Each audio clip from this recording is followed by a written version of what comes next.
Good morning, everyone. It is Coffee and Politics 101 with Sydney Walker, and I'm so excited to have this topic on because I have been a fan of homeowners, mom and pop homeowners, the single mom homeowner, the school teacher homeowner, supplementing their income by renting out rooms in their home to defray the cost of their mortgage. Well, it seems that not just in Dallas and in Arlington, Fort Worth, we're having a big issue with short-term rentals and impacting neighborhoods. So we have Councilman Ridley on the show, who you may recognize, who was just on 2 weeks ago with Councilman Jesse Moreno. And then we have Tom and Jessica on, who wonderful people. Tom is part of a homeowners association. I have met him a couple of years ago, participated in being the MC for events in District 4 during city council races. And then I got to meet Jessica because she has been hard at it, boots on the ground, with working to change the ordinances so they're more neighborhood friendly, more homeowner friendly, not out of town investment property owner friendly. So good morning, everyone, for coming on the show. Thank you so much. Well, it's my pleasure, Sydney.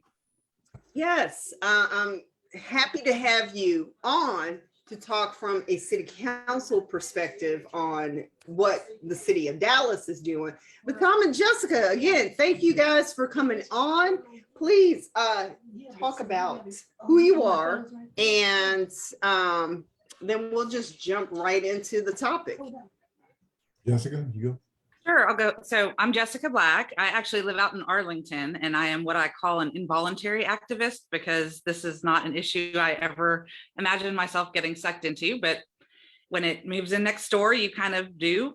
Okay. I got involved in this issue probably about 3 years ago when Arlington was going through the process that Dallas is in the middle of now. We got our ordinance passed out here. It's worked really well. But we've also, I'm part of a larger group called the Texas Neighborhood Coalition that is residents from Arlington, Austin, Fredericksburg, Galveston, Grapevine. Wow. A So bunch this of cities. is, yes, across Well, because it's come up Texas. at the Texas legislature as well. And so we've all kind of banded together to go down there and work on this issue. Okay. And I help folks in Dallas because we're familiar with the case law. We know what other cities have done, what's worked, what hasn't worked. And so we're kind of all in this together because it's a David versus Goliath battle. You know, it's just regular citizens up against these West Coast tech companies that have lobbyists and tons of money to throw at this. So Oh my gosh. it helps to work together. Yes. Okay, Tom. My name is Tom Forsyth. I'm president of the Oak Park Estates Neighborhood Association. We're a neighborhood association that serves actually 3 neighborhoods: Oak Park Estates, Druid Hills, and St. Anne's Hills in the area of southern Dallas near Keystone Park. And we actually have about 900 homes that we serve in these 3 neighborhoods. Oh, wow, great. Yep. We have an active neighborhood association. We, have sponsored, as Cindy mentioned, candidate forums for candidates in the D4 council races and other council races. Sydney was our moderator back in 2018 and 2019 for these forums that we did. And she's always been a great friend of our neighborhood association. So it's really nice to be here with you today. Thank you. Thank you. Yes, I so enjoy returning the favor and having you guys on. So Dallas now is starting to go through their issues with this. And we did see Arlington, Jessica, as you mentioned, having this problem, and they were trying to restrict, and you can correct me if I'm wrong here, the AirBnBs or the short-term rentals to certain segments of Arlington, I guess in a way or an effort to protect homeowners, not investors. So what Arlington did, and what a lot of cities are running into is that STRs are not a defined use in the zoning code. So we had that same issue in Arlington, but rentals of less than 30 days were not permitted anywhere in Arlington. So we took them from being completely illegal throughout the city and went through the zoning process to figure out, okay, there's this new land use, where does it make sense? And so we carved out what's called the STR zone, which is a 1 mile radius around our entertainment district. If it's a single family residential neighborhood that is near the stadium, in that zone, you can do it there. You can also do it in mixed use and commercial districts throughout the city, even if they're not in that zone. And, multifamily and some of the other ones. But the idea was to really preserve the neighborhoods outside of that entertainment district area for the families that live in Arlington so that they could have community and, stability. And it's worked really well. Oh, great. So Councilman Ridley, seeing that what Arlington has done, what are the challenges facing the city council with the short-term rentals here? Well, as with any political process, there are differing points of view.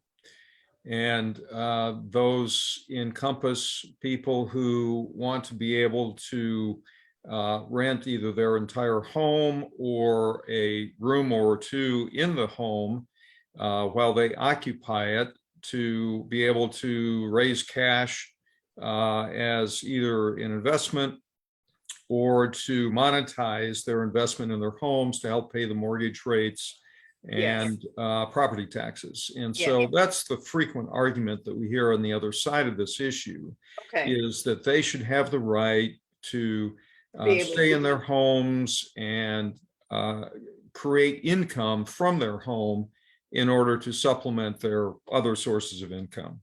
Yes. And I want to say, so that is something that I believe Bonton Farms has been doing down in South Dallas, in that surrounding area where Bonton Farms is. I've seen a couple of their houses, and I do believe that they set them up for that specific purpose, that, I am single person owner, and yes, I want to invest and buy this house, but I am going to be house poor as a result of it. So I can lease out, my extra bedrooms to help defray those costs.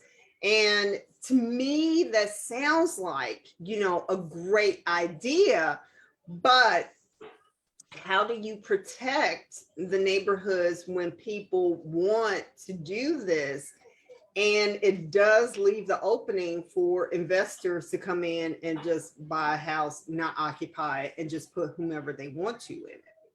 Well, that's the problem, Sydney.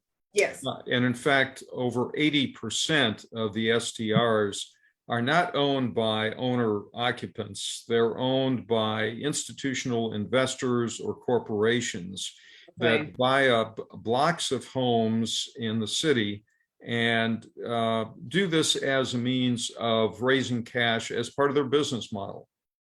Okay. And so the instances that we hear about with the individual owner occupants are really a small fraction of the total number. Okay. And also those owner occupied type of scenarios that you mentioned, they still have the opportunity to do that if it's a 30-day or more type of rental. You mentioned the term lease. Any type of arrangement where you have a rental of 30 days or more is really a lease. It's a contract between the owner and the leasee. Whereas a SDR is just like a hotel, and it's a license. It's not a lease. So that's really the distinction. But I don't think that what we're asking to do is going to impact what they're trying to do at Bonton Farms in any way. So Tom, how impactful has this been in your neighborhood, and what kind of complaints have your citizens and your homeowners association brought to you guys? Well, I was brought into this issue about a month ago. Neighbors on Eptide Lane in Oak Park Estates neighborhood called me to tell me that there was an STR property that was operating next door across the street. Apparently, the owner had listed it on the Airbnb platform back in November, And they said that since that time in November of 2021, every weekend, the home has been used as a party house. And there are, dozens of cars parked out on the street on Eptide Lane, blocking other neighbors from being able to get in and out of their own property. Okay. They've had parties with loud noise. They've had, even gunfire going off at several occasions at that property. Wow. And, the neighbors basically, whenever these parties have occurred, have been up all night long. They can't sleep. I mean, because they're just right across the street from this. And, So just being completely disrespectful to the, and I don't want to say culture, but to the community of that neighborhood that they're in. one of the neighbors is Carl Hayes. You may know he's a former judge in Dallas County. And Yes. He's been a leader in civic life in Dallas County for many years. He's lived in his home across the street on Eptide Lane for 32 years. And, Wow. He bought his home in our neighborhood with the understanding that he would be able to enjoy a peaceful and a quiet existence Yes. in this neighborhood, which was the case for Yes. 32 years until November of last year. And then since then, it's just completely made life a nightmare for him and for the other residents along there. And that's their word, not my word. Okay. Yeah. Okay. So it just sounds like, so in my community, especially on my street, we've had a couple of group homes. And so in South Dallas, we're not necessarily as organized. We do have a homeowners association, but I don't know how active people have been in it with trying to minimize the number of group homes, because you're getting people, yes, they're in transition with their life. It doesn't necessarily mean that they're going to cause trouble. But for some of us who have been here for a lengthy amount of time, don't necessarily want to continue to see new faces popping up all the time and wonder who this person is. Exactly. So, it sounds like kind of the same thing, but at the same time, not. And Tom, you brought up a great point that anything that's over 30 days is a lease. So it looks like a traditional rental that if me, school teacher, has this house and I have 2 additional bedrooms that, I could rent out to 2 other school teachers or bartenders or waitresses, whatever. This is not going to be the problem. So, Councilman Ridley and Jessica, please, kind of talk about, some of the concerns when it comes to the disturbances that the short-term rentals are having. And I know co-compliance hands tied anyway in the city of Dallas. I can imagine in other cities it's they're facing some of the same challenges as well. What this does at a city level with trying to protect the homeowners that have been in these neighborhoods for a long period of time, and having to police with having code compliance, having police officers getting involved. Well, we've all heard the horror stories, such as Tom related, where just a single STR hotel in a neighborhood can totally change the quality of life in that neighborhood, particularly on that street, by introducing strangers every weekend, and people who are not interested or invested in the neighborhood, who don't care about the neighborhood. Right. All they care about is having their 40 best friends over for a party. I'm here for the weekend. I'm out. Deuces. Yes. That's right. And so that's what leads to criminal conduct. It leads to trash in the streets, to over parking, to noise complaints, to all sorts of ills that our residents of our neighborhoods have not had to put up with in the past and shouldn't have to put up with. And so the issue is, do we have regulations in the city and enforcement mechanisms that can deal with that? And the answer is resounding no. Okay. And I'll kind of jump in, Sure. the party houses, and the nuisances are obviously an issue. Yeah. I started a project a couple of years ago just tracking incidences of shootings at short-term rentals around the country. I've found at least 5 reports of short-term rentals shootings in Dallas, and that's not even including the one that Tom mentioned on his street because it hasn't been in the media. So those are an issue, and it's hard because on a weekend, a noise complaint is not a high priority call. You know, so it could take a long time to get somebody out. It's also an issue for cost of enforcement because the hot taxes that are collected from these short-term rentals by state law can only be used to promote tourism. They can't be used for code compliance or police. All of that has to come out of the general fund.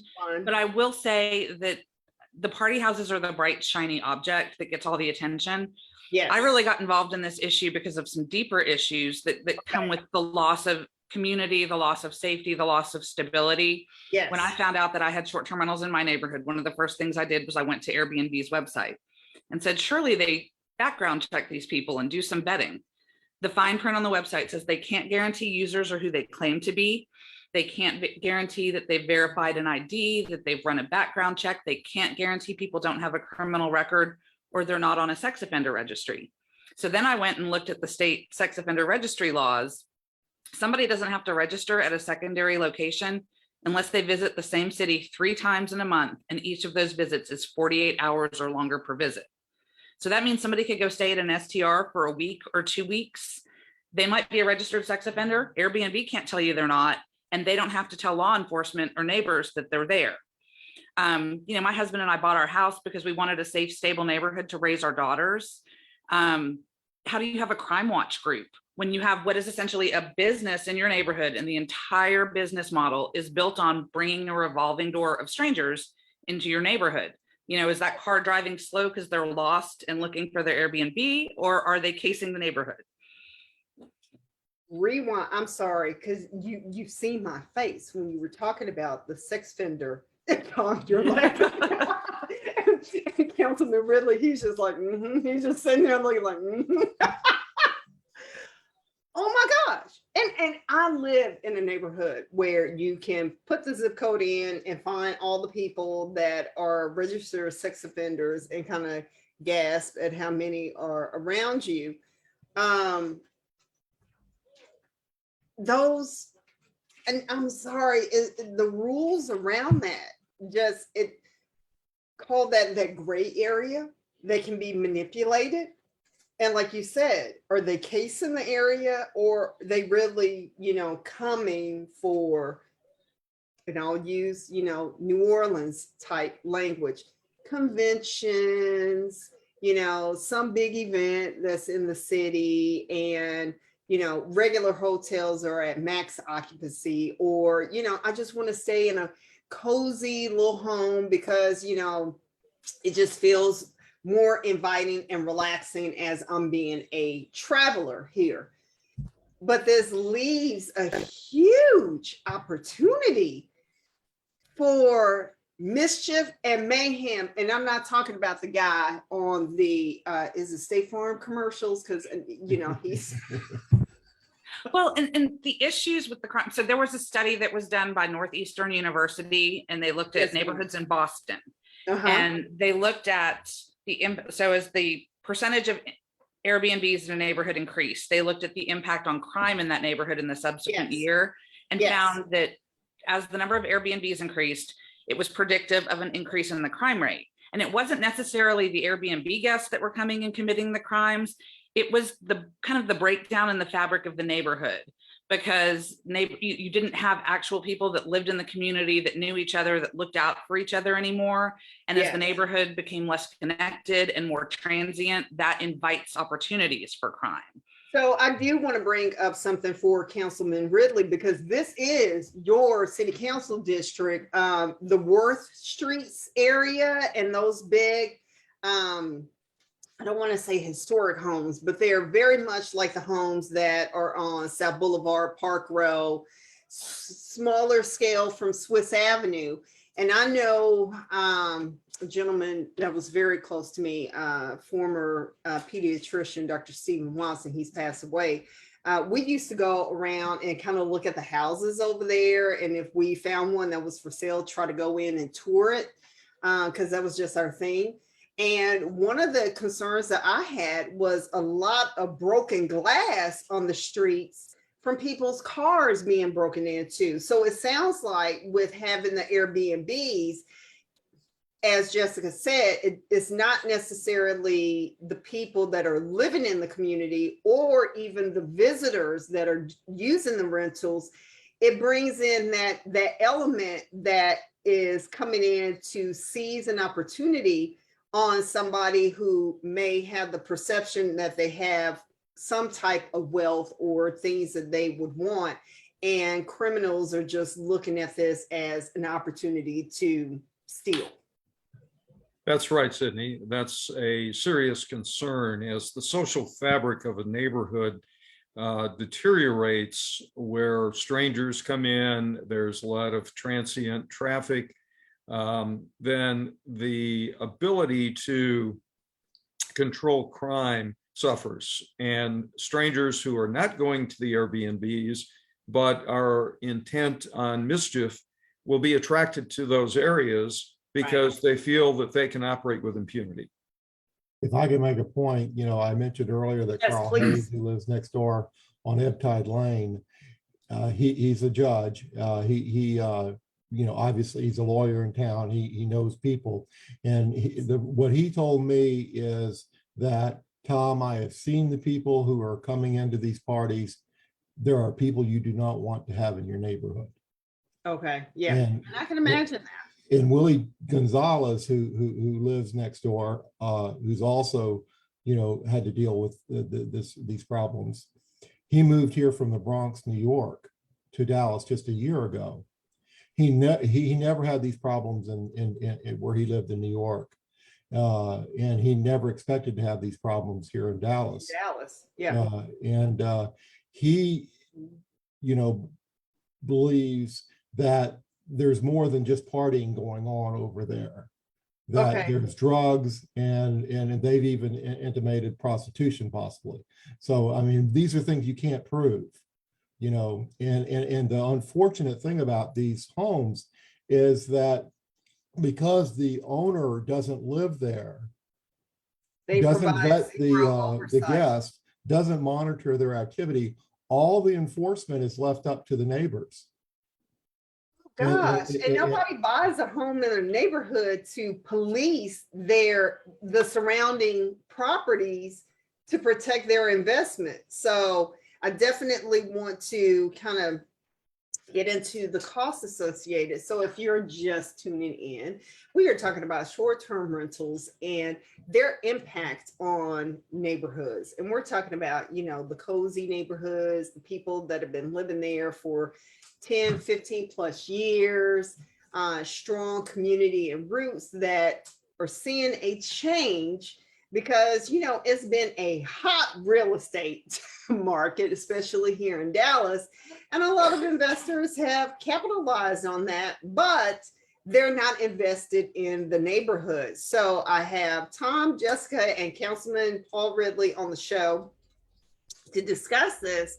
And I know at one time when the Cowboys Stadium was being brought to the Fair Park, there were people that were looking at, some of the houses on Park Road, South Boulevard, and the surrounding area to kind of capitalize on, people, out-of-towners coming in for the game and renting, a place that was so close by, which I'm so grateful that did not come through, because I would have probably had to end up selling my house because I wouldn't be able to afford property taxes.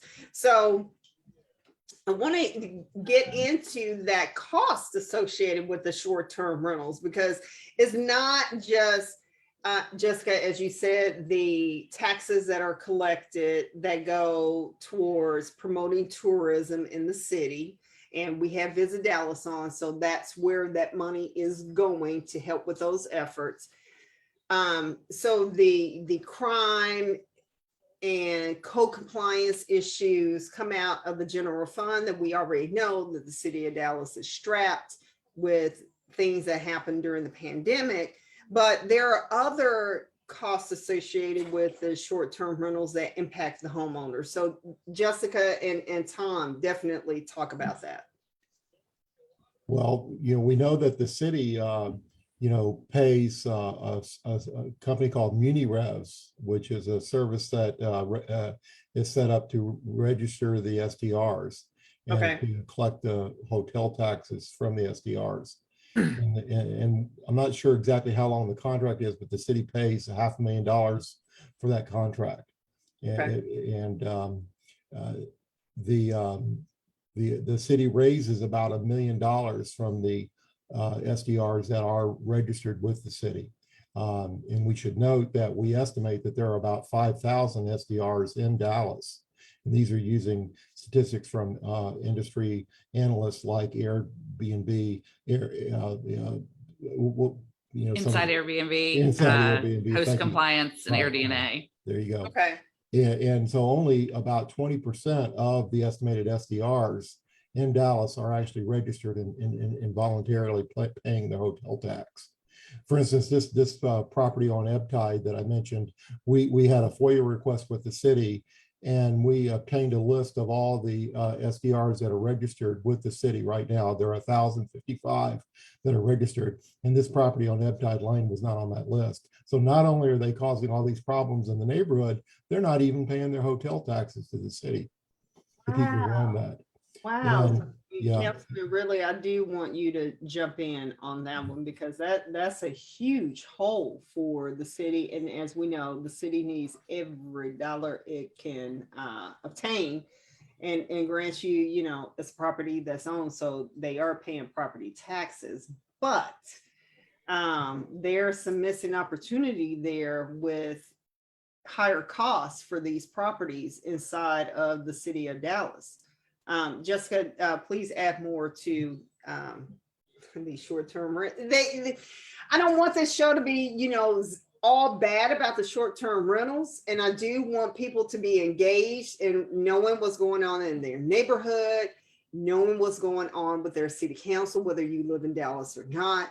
But this is definitely not something that we want to have such a transient population when, Chief Garcia has been tasked with reducing crime in the city of Dallas. And here, this is an opportunity that we can definitely make sure that we're not having higher crime stats and having our police force stretched even more beyond what it is. Well, and Sydney, on the financial side of things, you're right. The 4,000 STR hotels that aren't paying hotel tax because they don't want to register with the city are siphoning that tax away from, and siphoning business in general away from traditional hotels that do pay hotel tax. And consequently, the city is losing tax revenue as more people choose to stay in a short-term rental hotel than in a traditional hotel. Okay. And in addition to that, as Tom has observed, the costs of the 311 calls, the 911 calls to the STRs is already half of the money that they collect from the STRs. And so the enforcement costs are just astronomical for these. I can imagine that they are, yes. Okay, Jessica. Well, as far as the cost too, there's, one of the problems with the STR business model in general is that they privatize the profits and they externalize a lot of these costs, whether it's onto cities, whether it's onto neighbors. There's the problem of the enforcement costs. There was a Dallas resident who did a kind of random sample of 41 short-term rentals, Okay. tracked the 311 and 911 calls that they received over a 7-month period, got information from her councilwoman and city staff as to the costs associated with each type of 911 or 311 call, calculated the cost over a 7-month period. Those 41, just random sample of STRs across the city, cost the city over $500,000 in enforcement costs. And that's just 41 out of 5,000. So there's a huge cost there. There's a cost on housing because there are multiple studies that show that as the percentage of Airbnbs increases, it will raise rents. It will raise home prices. There's also some cost, if you have a house and it's not housing a resident, there are a lot of state and federal funds. We just did the census that are tied to population. So if a house doesn't have residents in it, then you're losing out on some of that. Right. So there are a lot of costs and just the quality of life costs too. It's hard to put a dollar value on that, but it's definitely worth something. Oh my gosh, Phil, never considered that, it potentially impacting our federal and state dollars because of the census. But, it's so complex with that translating into higher rent. And I know that can definitely decrease the amount of stock that's available for rentals and purchasing homes for those that want to own a home. And I can see that if I was a homeowner and I'm actually doing a lease, not a short-term rental with my property, that I am going to make less money as a result of someone charging $60 to $100, however much they're charging per night. Yes, Tom. $200 a night. They charge $200 a night for this property on Empire Lane. $200 a night. I cannot believe this. I'm blown away by this because one, this is somebody's house, and I've considered, staying at an Airbnb. Looked at taking a trip to New Orleans and didn't necessarily want to stay in a hotel, wanted to stay somewhere more in the community so I could see more of it and peruse in that fashion. But I try to be very respectful of everyone who lives there when I'm not going to be there. And so I didn't see those kind of costs.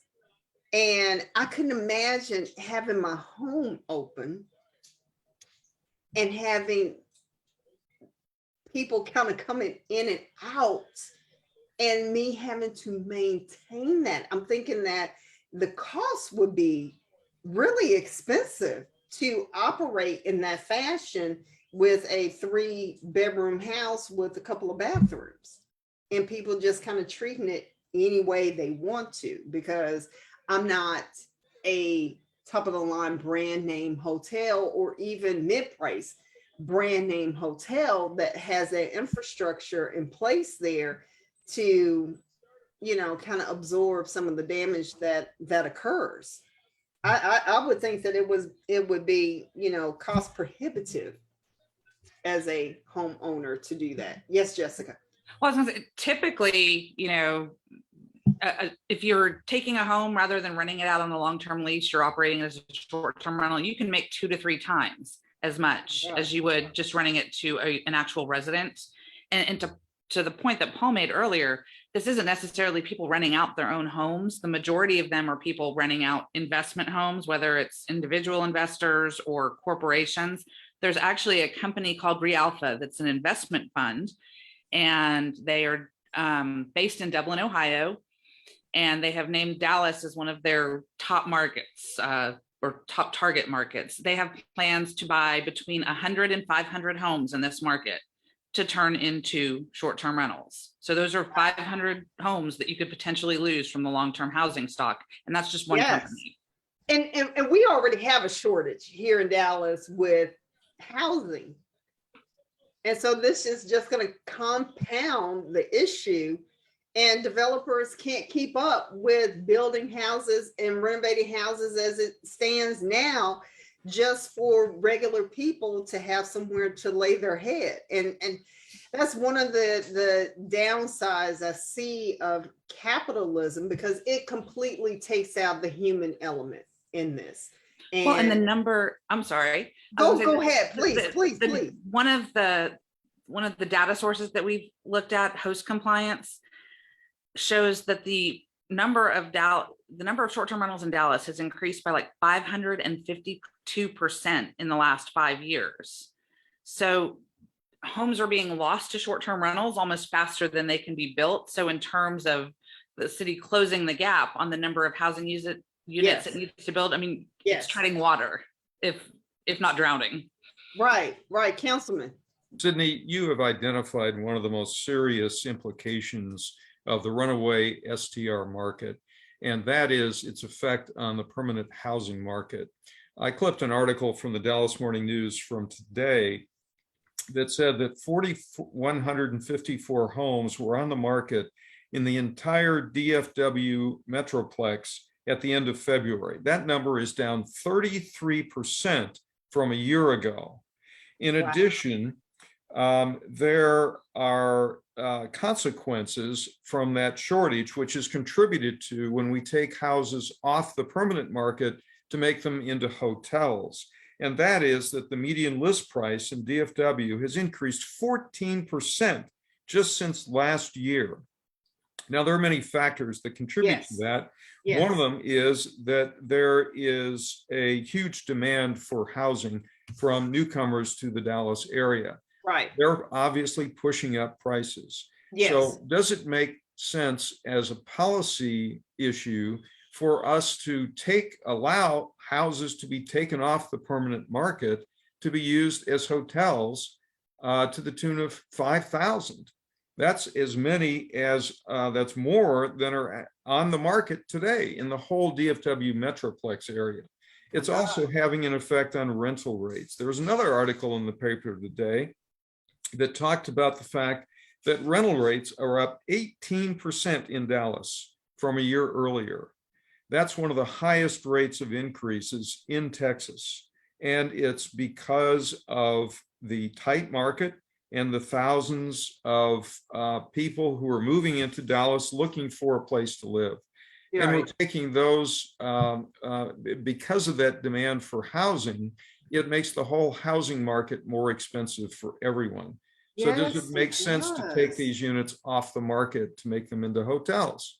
Right, because as an investor, you have deeper pockets, so you don't mind paying a higher price or inflated price for the property because you can definitely outbid the family who wants to purchase this home, who really needs the home.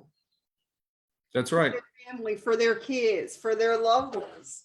Oh my God. And Yes, another yes, interesting Tom. point there is that it has an even more impact in minority neighborhoods.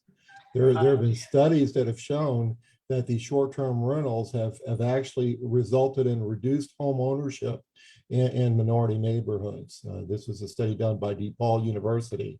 And in last year, the investors bought up the homes that they're buying up. They bought up 30% of the housing inventory in majority Black neighborhoods versus only 12% in other zip codes. So they're targeting these areas. Yes. Well, and it's been devastating in New Orleans. Some of those neighborhoods that were traditionally African-American neighborhoods have just almost been wiped out and turned into Disneyland. Yes, yes. And I will say, being born and raised in South Dallas, it was already a high rental area during my time growing up and even now. And to know that, the real estate is typically less expensive. I remember a time when you could get a lot for $250 with the county. And now they're going for $50,000 to $75,000 for a lot for, someone to build a house on. And how many individual families or do you know that can afford that and then turn around and build the house of their dreams on it? It's developers that are doing this. And I know some that have a good heart. They're actually trying to build houses for families and focusing on that market. But still, the average for sale price in my neighborhood now is over $275,000 for an area with an average income below 40,000. And that's a huge problem. Yes. Go ahead, anybody. We're just having a conversation here. Well, and that kind of price escalation has ripple effects too, even for people who are determined to stay in their neighborhoods. If half the houses on the street are selling at twice what their house is valued at, what do you think DCAD is going to do with their tax assessed value? It's going to zoom, simply because they could sell it for a lot of money, even if they don't want to. Yes. And so they may be pushed out of their neighborhood simply by the rise in taxes that they can no longer afford to pay. Yes. Pardon me. And I know that quite a few people, especially in my neighborhood, think that because you're elderly, you're tax exempt, but there's a cap. So it's up to a certain dollar value that you end up being exempt from. And so, over the past probably 10 to 15 years, seeing property tax values, climb over here because, one, yes, we needed some redevelopment in South Dallas. And I was trying, back in the 90s to get people to move back, people who grew up here, to move back into the area. And, I've heard lots of complaints of, this was traditionally a Black city council district with the whole movement and lawsuit with 14-1 from Marvin Crenshaw and his friend. And now seeing, the population demographic change, and I'm not surprised. And so not everyone is like myself that is, advanced degree educated and has a quote unquote good paying job.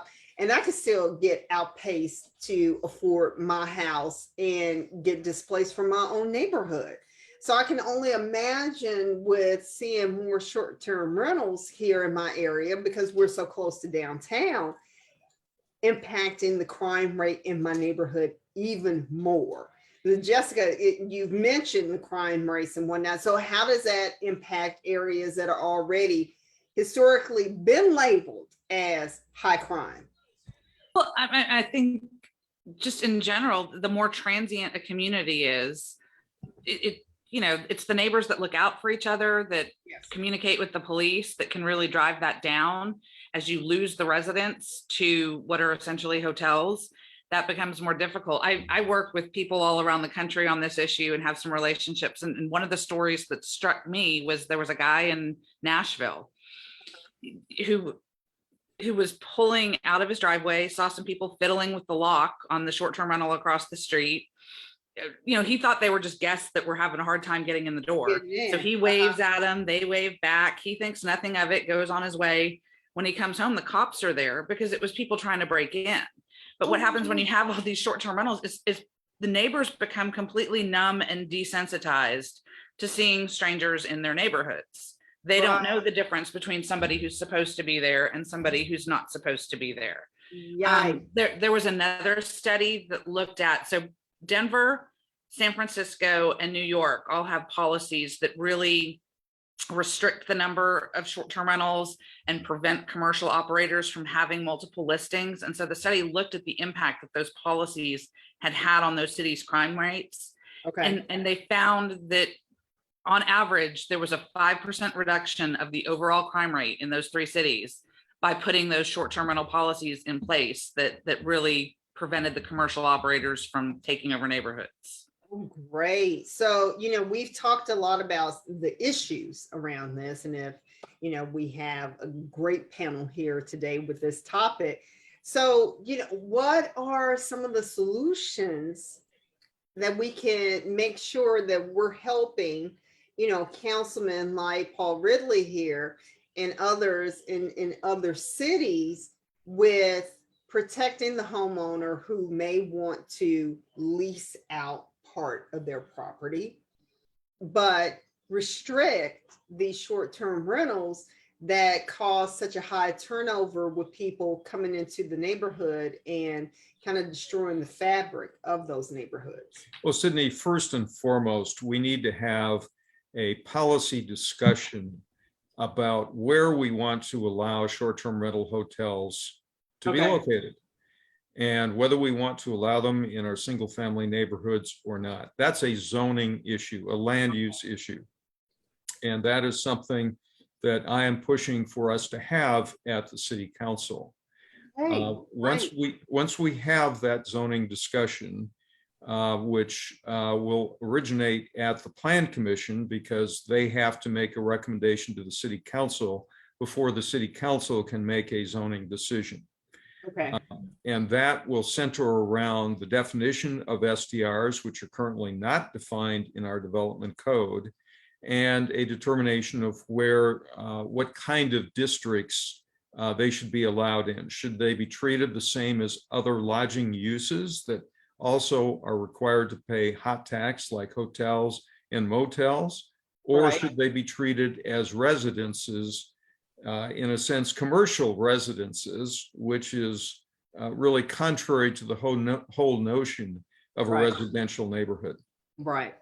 Okay. Once we have that discussion and make that decision, then we need to proceed to adopt regulations that require licensing of STR hotels, that create regulations on the platforms like Airbnb and VRBO that prohibit them from listing a property that doesn't have a city license.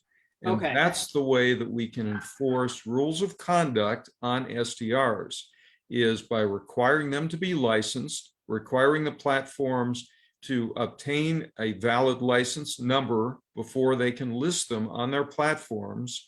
Okay. And then if there are violations within a certain period of time, like within 12 months, the city can suspend or revoke that license and communicate that to the platforms so that they delist them.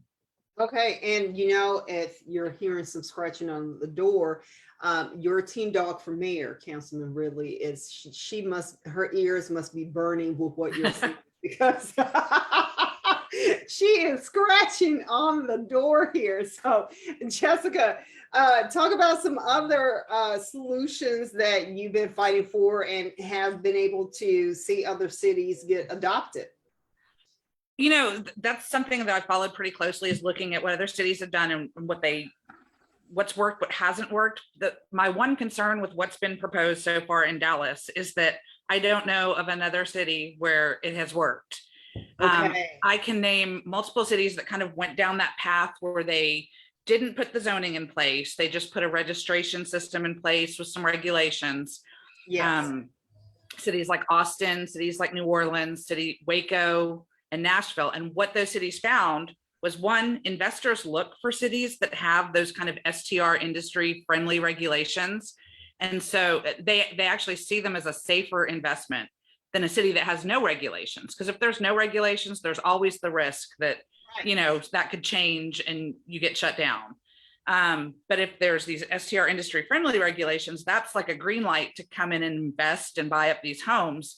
So those cities that I mentioned, yes, ma'am, saw themselves getting overrun. They saw a ton of investors come in. It was creating housing issues. They didn't have the resources to police and manage the nuisances that were being created by all the STRs that had come into the market. And they all ended up having to go back to the table within just a couple of years and putting the zoning restrictions in place.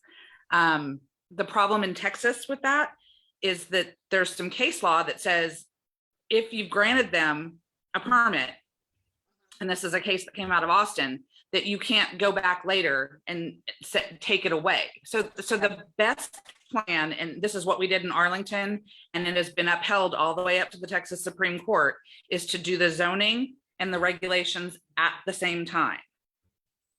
Okay, yeah, because I can see some gray area and some exploitation happening there with this. And like I said, I'm all for, the ability to make money. That is the beauty of capitalism, but that is also the ugly side of capitalism, because it opens the door to those with no morals to just exploit a situation and not care about the fallout because I may live somewhere else.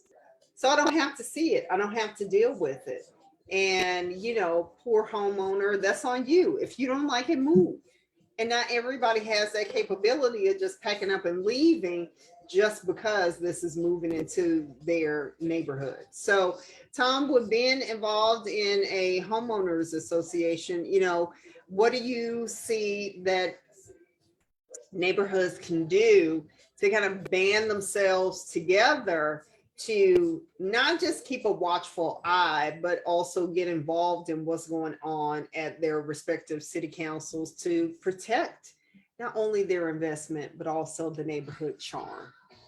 Well, that's been really the great thing about this Dallas Neighborhoods Coalition. We've been actually engaging neighborhood associations throughout Dallas in this effort. My neighborhood association, the Oak Park Estates Neighborhood Association, the Lake Highlands, Old Lake Highlands Neighborhood Association, the Lower Greenville Neighborhood Association, the Royal Lane, the North Haven Neighborhood Association. I mean, these are neighborhood associations from north and south, east and west in Dallas that are all kind of working together. We're actually met last week with the Kid Springs Neighborhood Association. We're meeting next week with the Beverly Hills and the El Tivoli Neighborhood Associations in Oak Cliff. So we're really engaging all of these folks in this effort to bring awareness to this issue, and also to help people to understand what needs to be done. That, like we said, this has got to be a zoning solution first and foremost, but then also the city needs to put into place strong regulations on the STRs where they are allowed to operate. Okay, that is so important. And I'm sorry, guys, if you hear any YouTube in the background. I have an over enthusiastic 8-year-old.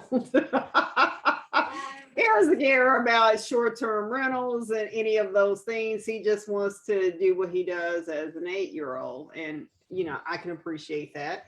But, this is something that's vitally important. And, Tom, when we had this discussion about, bringing this topic to the show, I mean, I have had discussions with developers on that situation that is not an Airbnb, but is the lease option to help defray costs for affordability.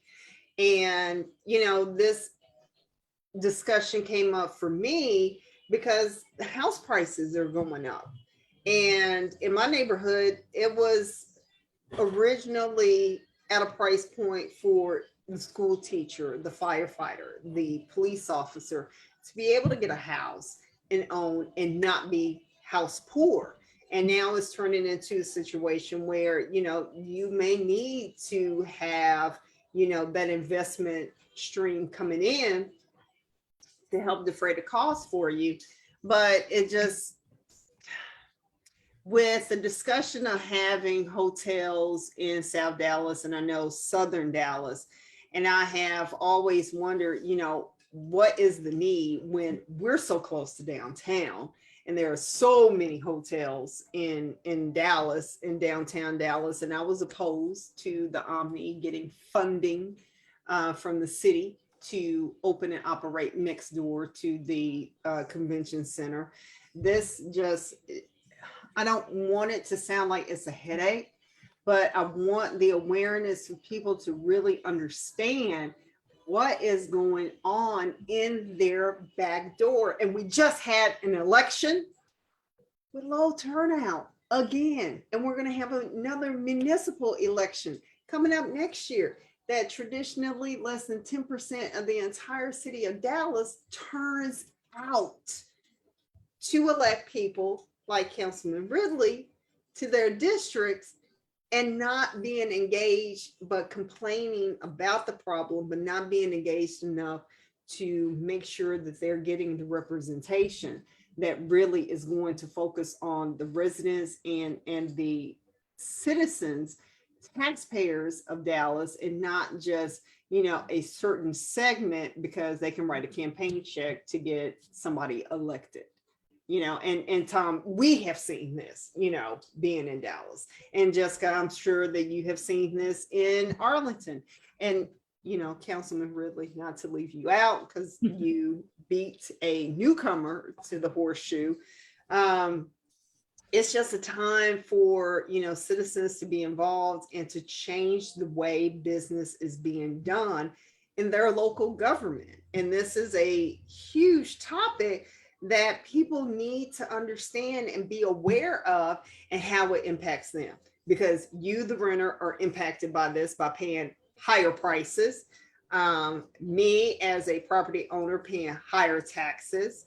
And then seeing, our tax dollars being spent in a way that isn't necessarily good for the city because we're having to put band-aids on things because we're seeing more crime and more nuisances. Well, and Sydney, what you've just said really resonates with me because I ran my campaign as an advocate for neighborhoods, as someone who would stand up for neighborhoods who traditionally have not had a very loud voice in the halls of government and have been subject to the louder voices of the moneyed interests, the corporations and the businesses whose interests are in many cases running counter to those residents of our neighborhoods. Yes. And it all comes down, this whole discussion, if I may summarize it, comes down to an important question that I'll pose to everyone who is listening to this podcast. Do you want our neighborhoods to be for long-term residents, or do you want them to be for tourists and partygoers? That's the question we all have to answer. And I know how I will answer it. Yes, and you're being kind with saying, partygoers and tourists, because as was brought up earlier, you can, because it's a short-term rental, you open the door. In my neighborhood, we're used to calling them trap houses. Drugs and prostitution being run out of them because, we have had some slum lords, I won't name any names, that have had cases brought against them with the city. They just don't care. It's not their neighborhood. They're just there to capitalize on an opportunity. And even if what the STR advocates, say all their guests are saints and nuns is true, they're still not community members. Somebody who lives next door to an STR still doesn't have a neighbor. They don't have that stability. They don't have that security that comes with living in a true community. Yes. Tom? Well, I'd also point out that a lot of these SDR owners talk about how responsible they are, but yet the same ones that talk about that, are ones where you go in and there have been actual, problems on these properties, and they don't want to talk about that. Also, when you look at the fact that there are 5,000 SDRs in Dallas and only 1,000 of them are registered and paying the hotel taxes, that's 80% that are not in compliance. That's just not being responsible, period. Exactly. Just on the bare minimum with not registering and paying those hotel associated taxes. How can you say that you're being responsible? So you will totally neglect, the neighbors who, by the way, made that community the fabric that it is, that you bought your property in, which you were marketing because of the niceness of the neighborhood that you decided to purchase the home in and turn into a short-term rental. So you could capitalize on it. So you're buying it for what made it what it is, and then turning around and destroying the thing that you invested in. Talking about a situation to cut off your nose to spite your face kind of deal. Well, with that being said, our hour has come to an end. And oh my gosh, number one, wealth of information. Jessica, thank you so much. I mean, grant you, we really scratched the surface, and I have at times considered doing a 30-minute show and having multiple segments in a 30-minute show. I could not imagine trying to bring this topic in a segment on a 30-minute show. Tom, thank you so much for bringing the lens of the homeowner and the homeowners association and that fabric of the community. And Jessica, not to say that you did not, but legally from that's, you know, you're an attorney and that's, you're looking at it from the case law, you know, ordinances. What can we do to allow opportunities, but also protect the investments that families make in purchasing a home? Because we all know this is the most important and expensive investment that any of us will make. And Councilman Ridley, thank you for coming back on with such a short turnaround to talk about this, because, you know, people in Dallas need to pay attention to what's going on. And all my little rowdy friends that were so against Visit Dallas and everything that was going on with that, you know, here we have people, homeowners operating and buying properties for short-term investments, short-term rentals, pardon me, and not allowing the city to operate in a fashion that maximizes the budget that we do have, especially, you know, coming out of the pandemic here and losing funds because people lost jobs and businesses closed and whatnot, and having an issue with having higher crime now and calling on code compliance that's already strapped. So again, thank you for you guys' time coming on the show today. And this is a great time and segue into next week's show, micro investing. And it's not what you think that it is. Carlton Lewis was supposed to come on in February, but was hit with the winter storm and didn't have power that weekend. So he rescheduled to come this coming Saturday. So if you're looking to get into the investment world, this is a great opportunity to do it and not necessarily destroy the fabric of a neighborhood with investing in a property. And if you do, make it a lease and put someone stable in your property that adds to the fabric of the neighborhood, that will add to the value of the property that you purchase. So again, ladies and gentlemen, thank you so much for coming on the show. I really appreciate it. Again, I always have an open door, as you can see, with a councilman coming back on the show in 2 weeks. So if there are any updates, please let me know. I will definitely post it to the page and get that awareness out there. But also, it's an open door to come back on the show and update viewers on what is going on. So again, thank you so much for coming on the show and discussing this topic. Well, thank you for hosting us on such an important civic issue, Sydney. Yes, thank you so much. It is my duty and my pleasure. So everyone have a great weekend and spend time with your loved ones, because that's what life is all about. Till next weekend, guys.